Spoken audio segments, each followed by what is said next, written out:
grown-ups can't see them.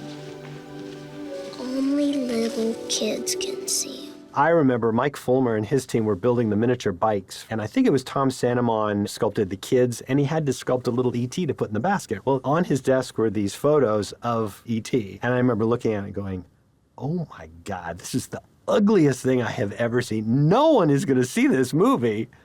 And I was so wrong. E.T. was done in secret. The teaser was just clouds with lights. You knew that it was going to be something to do with aliens, but you had no idea what E.T. was. Even I, who'd read Starlog, I'd read everything about E.T. I didn't know what it was about. Late May, they had theatrical sneak previews around the country, and it just so happened that in Fargo, they had one of these. So I went to the theater and had this experience with this movie that just blew me away. And the movie obviously hadn't opened widely yet, so nobody else had seen it. And I'm sitting here trying to tell people like what it was that I'd seen and experienced. You just couldn't do it. People looked at you like you were crazy. We went over and stood in line at the Cinerama Dome with everybody else for 3 hours to see E.T. People were screaming, they were crying, they were applauding. It was the discovery of that summer. I'm getting chills even thinking about it. It was one of the most magically transporting movies I'd ever seen. No matter who you were or what ethnicity you were, you could see yourself in that story. That's what made E.T. so special. Like when Elliot takes off on the bike, that's not Elliot on the bike. That was me on the bike. That was me trying to get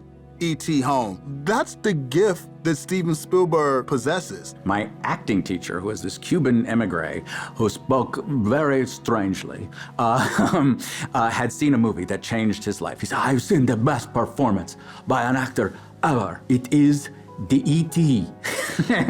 E.T., E.T., E.T., be good.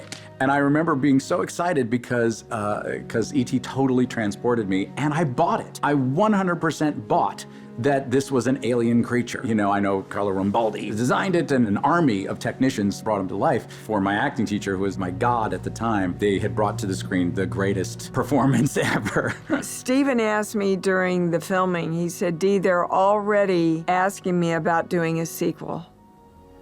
He said, what do you think? And I said, I think you should leave it the classic it's gonna be.